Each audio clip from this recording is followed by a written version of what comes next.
ఎన్ని అంతస్తుల బిల్డింగ్? మొత్తం 35 అంతస్తుల బిల్డింగ్ మేడం. అది ఓనర్స్ చూడలే? చాలా మంది చూస్తున్నారు మేడం. నేను వాళ్ళందరినీ అబ్జర్వ్ చేయలేదు మేడం. నా చుట్టుపక్కల కూడా ఒక 10 మంది ఉన్నారు మేడం, వాళ్ళకి కావాల్సిన వాళ్ళు. ఎవరు కూడా ఆపలేదు మేడం నన్ను కొడుతుంటే. ఆయనతో ఎందుకు పెట్టుకున్నావు నువ్వు, ఆయన స్థాయి ఏంటో నీకు తెలుసా అంటే, సార్ తప్పు అయిపోయింది సార్, మీరన్నా చెప్పండి సార్. నాళ్ళు కూడా ఏంటి మేడం, ఆయన స్థాయి అంటే ఏం స్థాయి? డిపార్ట్మెంట్ అని చెప్పారు మేడం. డిపార్ట్మెంట్ అని చెప్పగానే పోలీసులు అనగానే మనకి ఎలాగైనా చిన్న భయం పడుతుంది కదా. ఎందుకు పుడుతుంది? తప్పు చేస్తే తప్పు చేయలేదు కాబట్టి వాళ్ళది ఇది అడ్డ గంజాయి కేసులు ఇరికిస్తానని అన్నారని నేను భయపడి నేను అక్కడి నుంచి బయటికి వెళ్ళిపోవడానికి ఇంకా నాకు ఈ కారణం లేక నేను ఆ విధంగా వాళ్ళు చెప్పినట్టు చేయడం జరిగింది మేడం లెటర్ విషయంలోనే. సో నేను అక్కడి నుంచి బయటకు వెళ్ళిపోయిన తర్వాత వీళ్ళందరూ ఏమన్నారంటే కేసు పెడతాం అది ఇది అని చెప్పేసి అంటే, వద్దండి అది అని చెప్పేసి ఇల్లు కూడా నేను చెప్పాను మేడం, ఇది ఇంతటితో ఆగదు అని చెప్పేసి మేము వెళ్ళిపోతాం అని చెప్పేసి వాళ్ళు ఎక్కడికో సంథింగ్ వెళ్ళి నాకు అక్కడి నుంచి ఇలా జరిగిన తర్వాత నేను వెళ్ళిపోయాను మేడం. వెళ్ళి బాగా నొప్పులు వస్తే రెస్ట్ తీసుకున్నాను మేడం మా ఫ్రెండ్ వాళ్ళ రూమ్లోని. సో శనివారం ఈవినింగ్ వచ్చేసి నాకు 8:30కి ఫోన్ వచ్చింది మేడం. కరెక్ట్గా ఆక్సిజన్ టవర్ సెక్యూరిటీ గార్డ్ అని నాకు ఒక కాల్ వచ్చింది మేడం. అనిల్ అంటే మీరేనా అంటే, నేనే సార్ అని చెప్పేసి అంటే ఓకే అని చెప్పేసి కాల్ కట్ చేసిన తర్వాత నెక్స్ట్ పోలీసులు, మీడియా వాళ్ళు, నెక్స్ట్ ప్రజలు, స్విగ్గీ బాయ్స్, ఇంకా something non stop video calls, audio calls, normal calls. ఇంకా నాకు మీకోసం ధర్నా చేస్తున్నారు అండి అంటే నేను ఎవరో ఒకరికి కొంచెం చిన్న చిన్న ఆన్సర్లు ఇచ్చి కాల్ కట్ చేసాను. నిన్న ఒక్కనే అయిపోయి ఉన్నాను మేడం. సో నాకేం చేయాలో అర్థం అవ్వలేదు మేడం. తర్వాత ఏమో ఇలాగ నా కోసం ఎంక్వైరీ చేసి ఇలాగ మా ఇంటికి పోలీసులు ఇక్కడికి గోల్కొండ మండలం అని చెప్తే ఇక్కడ నుంచి పోలీసులు వచ్చి ఇక్కడ మా అమ్మలు అడిగితే వీళ్ళు కాల్ చేస్తే నేను మాట్లాడాను మేడం. ముందు కేసు ఎందుకులే అనుకున్నారు, కానీ మీకోసం అక్కడ మార్కెట్ లో పనిచేసే వ్యాపారస్తులు, మహిళలు మిమ్మల్ని ఒక బిడ్డగా చూసుకొని ఏం జరిగిందో మా మీడియా ముందే చెప్పారు. అప్పుడు ధైర్యం వచ్చిందా మీకు? నాకు జరిగినప్పుడు మాత్రం ఇది మన ఊరు కాదు కదా అని చెప్పేసి నేను నా మనసులో అయితే ఉంది మేడం, చదువుకున్న ఫ్యూచర్ ఉంది అని చెప్పేసి నేను అక్కడి నుంచి నాకు నేనే తగ్గించుకొని వెళ్ళడం జరిగింది మేడం. ఎప్పుడైతే వీళ్ళందరూ నాకు సపోర్ట్ ఇచ్చి మాట్లాడారో దాని తర్వాత నాకు గుండె ధైర్యం పెరిగింది మేడం. ఇంటి దగ్గర తెలిస్తే ఏమన్నా అవుతుందని భయపడితే మా అమ్మాలు కూడా ఇలా జరిగితే నీ తప్పు ఏం లేనప్పుడు నువ్వెందుకు భయపడతావు అని చెప్పేసి మేము వస్తాము ఆదివారం చెప్పేసి నువ్వు ఆదివారం మార్నింగ్ రావడం జరిగింది మేడం. నేను నైటే కొంతమందికి ఇన్ఫార్మ్ చేశాను మేడం, ఇప్పుడైతే నేను రాలేనండి, నేను రేపు సబ్మిట్ అవుతానండి, ఎక్కడికి రమ్మంటే అక్కడికి వస్తాను అని చెప్పేసి అంటే మా అమ్మ నాన్న ఇద్దరు అందరూ వచ్చి మా ఫ్యామిలీ మెంబర్స్ వచ్చి గాజువాక ఆర్కే హాస్పిటల్లో అడ్మిట్ చేశారు మేడం నన్ను. అక్కడ మొత్తం ఎమ్మెల్సీ అవన్నీ చేయించి తీసుకొని అక్కడికి నేనే పోలీసులకు కాల్ చేసి సిఐ గారికి, ఎంవిపి సిఐ గారికి కాల్ చేసి నేనే ఇన్ఫార్మ్ చేశాను మేడం, ఇక్కడ పలానా గాజువాక ఆర్కే హాస్పిటల్లో ఉన్నాను సార్ అంటే సార్ వచ్చి నన్ను ఏం జరిగింది అన్నది ఇప్పుడు మీకు ఏదైతే చెప్పానో అదే చెప్పి అక్కడ నన్ను కొట్టారు, తిట్టారు, మీకు ఏం చెప్పానో ఎస్సీ మా లంజా కొడుకు ఎన్ని తిట్టారు అని చెప్పేసి మీకు ఏదైతే చెప్పానో అదే పోలీసు వారికి కూడా నేను చెప్పడం జరిగింది మేడం. దాన్ని బట్టి యాక్షన్ తీసుకుని కేసు ఫైల్ చేశారు మేడం. దాన్ని బట్టి ఇప్పుడు అరెస్ట్ చేస్తామని చెప్పారు మేడం. ఇప్పుడు ఆ అమ్మాయి కూడా మీ పైన కేసు పెట్టిందంట, ఆ విషయం పోలీసులే చెప్తున్నారు, మీకేమైనా తెలుసా? నాకైతే ఆ విషయం ఏది తెలియదు మేడం. కాకపోతే కరెక్ట్ గా పర్ఫెక్ట్ ఎవిడెన్స్ ఏదన్నా కావాలి అనుకుంటే అక్కడ సీసీ ఫుటేజ్ కూడా ఉంటాయి మేడం. మరి మీరు డిమాండ్ చేస్తున్నారా సీసీ ఫుటేజ్ రివీల్ చేయాలని? ఇప్పుడు డిప్లొమా చదివారు, జాబ్ కి అటెండ్ అవ్వడానికి వెళ్ళారు, ఈ లోపు 2 రోజులు స్విగ్గీలో పనిచేస్తే ఎంతో కొంత ఖర్చులకు వస్తుందనే ఉద్దేశంతో ఫస్ట్ డెలివరీకి ఇవ్వడానికి వెళ్ళిన మీకు ఇంత అవమానం జరిగింది. బట్ ఇప్పుడు మీ పైన కూడా కేసు ఫైల్ అయిందని పోలీసులు చెప్తున్నారు, మీ నుంచి ఏం డిమాండ్ చేస్తున్నారు? నా నుంచి ఏంటంటే మేడం, అక్కడ చాలా మంది చూసారు మేడం, వాళ్ళందరూ నాకు support madam first of all. Second ఏంటంటే అప్పటికి ఆ అమ్మాయి నేను ఏదన్నా అన్నాను అది ఇది అని చెప్పేసి అంటే, ఒకవేళ ఆ అమ్మాయి నేను ఏదన్నా ఉంటే నేను లిఫ్ట్ దగ్గరికి వెళ్ళిపోయి వెనక్కి రాను మేడం. ఎందుకంటే ఆ అమ్మాయి నేను ఏదన్నా అంటే నన్ను ఏదన్నా అంటారని నేను అటు నుంచి అటే వెళ్ళిపోవాలి మేడం. ఆ అమ్మాయి పిలిచినప్పుడు కూడా నేను మర్యాద వెనక్కి వచ్చాను మేడం. నెక్స్ట్ పాయింట్ ఏంటంటే సీసీ ఫుటేజ్ తీస్తే మొత్తం తెలిసిపోద్ది మేడం, ఎవరిది తప్పు ఎవరిది రైట్ అన్నది. ఇప్పుడు వరకు ఎంత జరిగింది కానీ మేడం, ఆయన ఫోటో కానీ నా ఫోటో, స్విగ్గీ ఐడి ఫోటో అందరూ వేస్తున్నారు మేడం. నేను దానికి ఇబ్బంది పడలేదు మేడం, ఎందుకంటే నేను తప్పు చేయలేదు కాబట్టి నేను ధైర్యంగా నించోగలుగుతున్నాను మేడం. ఇప్పుడు సార్ అని పిలవలేనందుకు ఇంత దారుణంగా ఇంత దాష్టికంగా ప్రవర్తించిన ప్రసాద్ 2914 ఫ్లాట్ ఓనర్, మళ్ళొక్కసారి ఆ ఫోటో అందరికి చూపించండి ఐడియా ఛానల్ నుంచి. చూపిస్తుంది. ఇప్పుడు మీ ఆవేదన అర్థమైంది, దెబ్బలు తిన్న నా ఫోటోలు అందరూ చూపిస్తున్నారు కానీ అతని ఫోటో చూపించట్లేదు. మీడియా ముందు కూడా ఎక్కడ ఆయన ఫోటో కానీ ఏది వేయలేదు మేడం.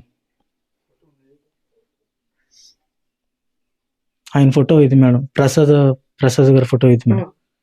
సార్ అని పిలిచిన పిల్లలైనందుకు అన్నాన్ని పిలిచినందుకు నన్ను తీవ్రంగా హింసించే ఫోటో ఈయన మేడం.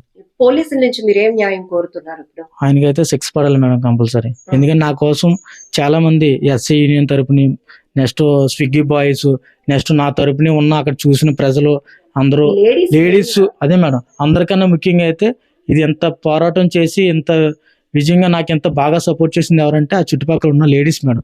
ఫస్ట్ ఆఫ్ ఆల్ వాళ్ళందరికీ నా తరపుని నిజంగా థ్యాంక్స్ చెప్పినా కూడా సరిపోదు మేడం. వాళ్ళ వల్ల ఇదంతా కూడా మీ నాకు ఊరు కాదు అనుకున్నారు కానీ మీకు ఎంత సపోర్ట్ గా నిలబడ్డారు. నాకు దాని జరిగింది అక్కడ. అవును మేడం. ఆ ఒక్క ఉద్దేశంతోనే నేను ఏదైనా చేయగలను, ఇంతమంది నా వెనకాల ఉన్నారు అని చెప్పేసి నేను భయపడలేదు మేడం. ఎప్పుడైతే ఈ హాస్పిటల్లో ఉన్న వల్ల నేను ఎవరితో టచ్ లో ఉండలేకపోయాను మేడం.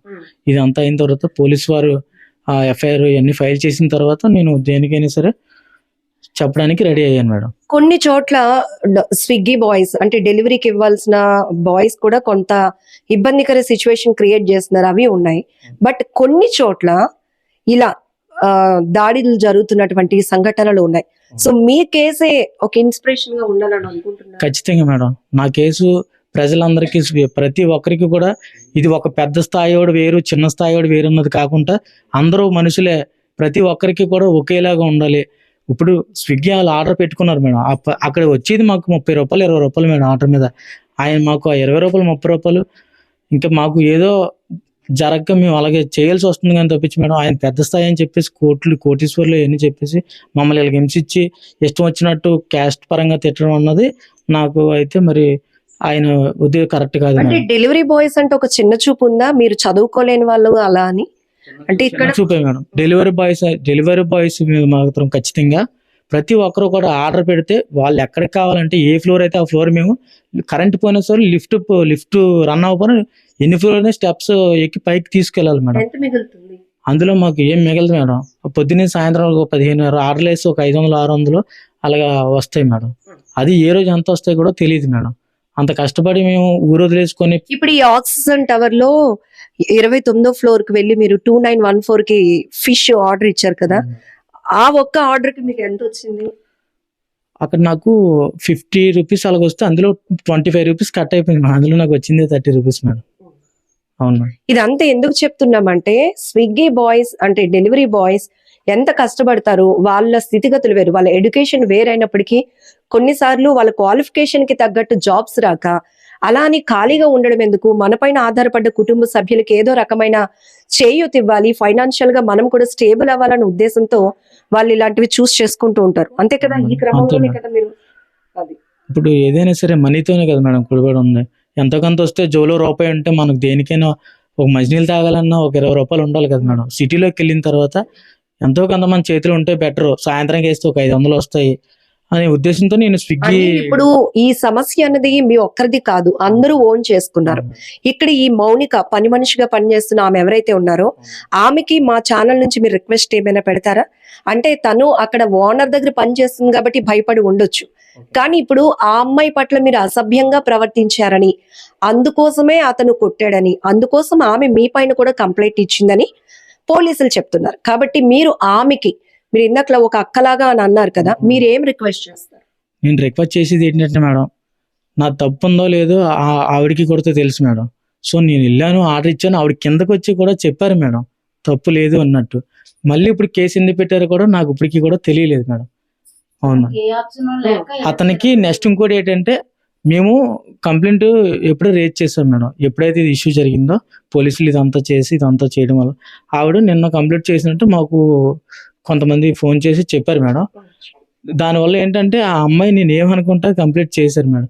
వాళ్ళకి ఏ ఆప్షన్ లేక ఆ విధంగా అక్కడ ఆ అమ్మాయి ఉంది కాబట్టి ఆ అమ్మాయి ద్వారా ఏదో ఒకటి రివెంజ్ చేసి ప్లాన్ చేయాలని చెప్పేసి వాళ్ళు ఇలా చేయడం జరిగింది. ఇదంతా తేలాలంటే ఏముండాలి ఆధారం? ఖచ్చితంగా సీసీ ఫుటేజ్ ఉండాలి మేడం. ఇన్ని రోజులు అయింది కానీ సీసీ ఫుటేజే నేను ప్రొడ్యూస్ చేయమంటున్నాను మేడం. అందులో తప్పు ఎవరిదో రైట్ ఎవరిదో, నేను ఎంతసేపు ఉన్నాను ఆ అమ్మాయి దగ్గర, కిందకు వచ్చి అన్ని ఎంత హింసించారు అన్నది అక్కడ అంతా సీసీ ఫుటేజ్ లో రికార్డ్ అవుతుంది కదా మేడం. అంత పెద్ద బిల్డింగ్ ఉంది మేడం, అందులో కంపల్సరీ సీసీ ఫుటేజ్ అన్నది ఉంటుంది మేడం. అనుమానం ఉంటుంది మేడం. చిన్న సొందు నుంచి కూడా పెద్ద ఇది కూడా ఉంటుంది మేడం. అది ఒకటి తీస్తే ఏంటన్నది నేను ఆ అమ్మాయిని ఏమి అన్నాను ఏంటో అన్ని తెలిసిపోతాయి మేడం. ఈ నన్ను ఎంతసేపు కొట్టారు, నేనేం చేశాను, అదంతా కూడా అక్కడ సీసీ ఫుటేజ్ లో రికార్డ్ అవుతుంది మేడం. నా చుట్టూ ఎంతమంది ఉన్నారు, ఈ డెలివరీ బాయ్స్ ఏం చేశారు, గేట్ దగ్గర ఉన్న ఆటలందరూ నా కోసం ఏం చేశారు అన్నది కూడా ఆ సీసీ ఫుటేజ్ లో ప్రతిదీ కూడా ఉంటుంది మేడం. నేను బయటికి వెళ్ళినంత వరకు కూడా గేట్ బయటికి వెళ్ళి నన్ను ఇలాగా అంటే నాదే తప్పు అన్నట్టు క్రియేట్ చేసేలాగా ఆయన నన్ను షర్ట్ ప్యాంట్ తీసేస్తే తల దించుకొని వెళ్తే ఇంక ఈడే పోతలే అని చెప్పేసి ఆయన ఆ విధంగా చేయడం జరిగింది మేడం. నన్ను దీని ఇది ఇప్పుడు అనిల్ చెప్తున్నది. ఖచ్చితంగా నాపై ఇంత దాష్టికంగా ప్రవర్తించినటువంటి ప్రసాద్ ఫోటో మీడియా ద్వారా అందరికీ తెలియాలి. దాంతో పాటు ఏదైతే ఇప్పుడు నాపై తిరిగి అభాండం వేయడానికి కేసు నుంచి డైవర్షన్ కోసం ఆ అమ్మాయిని నేనేదో అసభ్యంగా ప్రవర్తించినట్టు తిరిగి కేసు పెట్టించారు.